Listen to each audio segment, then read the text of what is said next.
రెడ్డికా breaking news చూస్తున్నాం. AP liquor scam లో నిందితుడిగా ఉన్న ఎంపీ మిథున్ రెడ్డి నివాసాల్లో సిట్ విస్తృత సోదాలు నిర్వహిస్తోంది.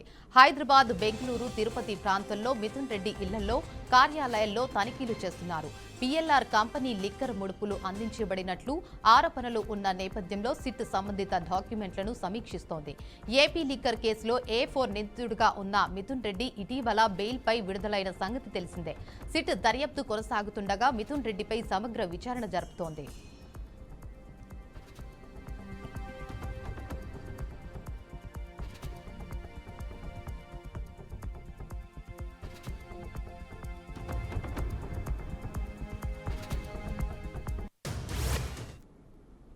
ఇక ఇదే అంశంపై మా ఏపీ అమరావతి బ్యూరో చీఫ్ నాకిషోర్ అందిస్తారు. చెప్పండి నాకిషోర్. Devika, thank you.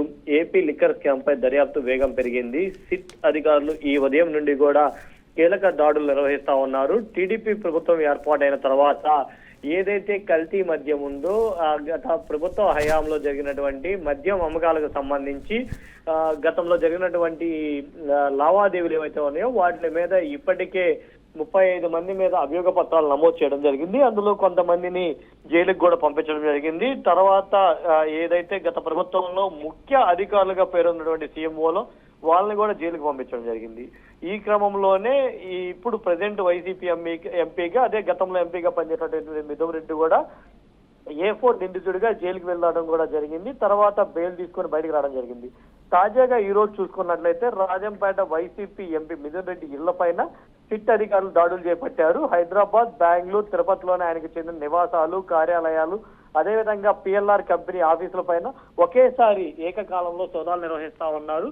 అదేవిధంగా PLR కంపెనీ లావాదేవీల పైన కొన్ని అనుమానాలు సిట్ అధికారులు వ్యక్తం చేసే పరిస్థితి అయితే ఉంది. లిక్కర్ ముడుపుల వ్యవహారంలో కోట్ల రూపాయల లావాదేవీలు జరిగాయనే ఆరోపణల పైన సిట్ డాక్యుమెంట్లని, అదేవిధంగా బ్యాంక్ స్టేట్మెంట్లని, డిజిటల్ రికార్డులను కూడా సేకరిస్తా ఉంది. విచారణలో భాగంగా PLR కంపెనీకి లిక్కర్ వ్యాపారులకు ముడుపుల రూపంలో నిధులు చేరాయనే కోణంలో కూడా అధికారులు వివరాలు వెలికితీస్తున్నారు.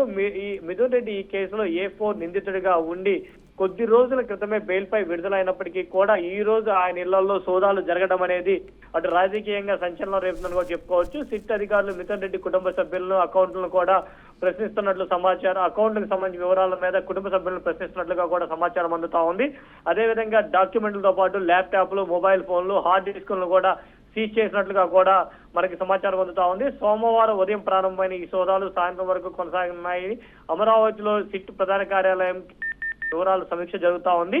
మిథున్ రెడ్డి సోదాలపైన వైసీపీ నేతలు నిశ్శబ్దంగా ఉండగా ప్రతిపక్షం మాత్రం ప్రభుత్వ చర్యలకు మద్దతు ఇస్తుంది. ఇప్పటికే ఈ కేసుకు సంబంధించి గత ప్రభుత్వంలో భారీ ఎత్తున ముడుపులు, కోట్లాది రూపాయలు అక్రమంగా దారి మళ్లాయని చెప్పి కూడా ఇప్పటికే సిట్ అధికారులు కొన్ని దానికి సంబంధించినటువంటి ఆధారాలను సేకరించిన నేపథ్యంలో, అదేవిధంగా గతంలో పట్టుబడ్డ నగదు కావచ్చు, అదేవిధంగా వైసీపీలో కీలక నేతగా ఉన్నటువంటి చెవిరెడ్డి భాస్కర్ రెడ్డి అనుచరుడు లెక్క పెట్టినటువంటి నగదు కావచ్చు, ఇట్లా వీటిలన్నిటినీ కూడా సేకరించినటువంటి సిట్ భారీ ఎత్తున అవకతవకలు జరిగాయని చెప్పి ఇప్పటికే ఒక ప్రాథమిక గుర్తింపునైతే తీసుకొచ్చింది. సో ఈ నేపథ్యంలోని ఈ రోజు ఈ మిథున్ రెడ్డి నివాసాలతో పాటు ఆఫీసుల్లో కూడా సోదాలు నిర్వహించడంతో ఒక పెద్ద సంచలనంగా మారిందని కూడా చెప్పుకోవచ్చు. ఈ నేపథ్యంలోనే కొన్ని హార్డ్ డిస్కులు, అదేవిధంగా ల్యాప్టాప్లను కూడా కనుగొన్నట్లు సమాచారం అందుతున్న నేపథ్యంలో దాంట్లో ఏ మేర సమాచారం వచ్చింది, అందులో ఎలాంటి సమాచారం నిక్షిప్తమైంది, ఇది బయటకు వస్తే ఎలాంటి పరిస్థితులు ఉన్నాయనే దాని మీద కూడా ప్రజల్లో అయితే ఒక ఉత్కంఠ ఉంది. సో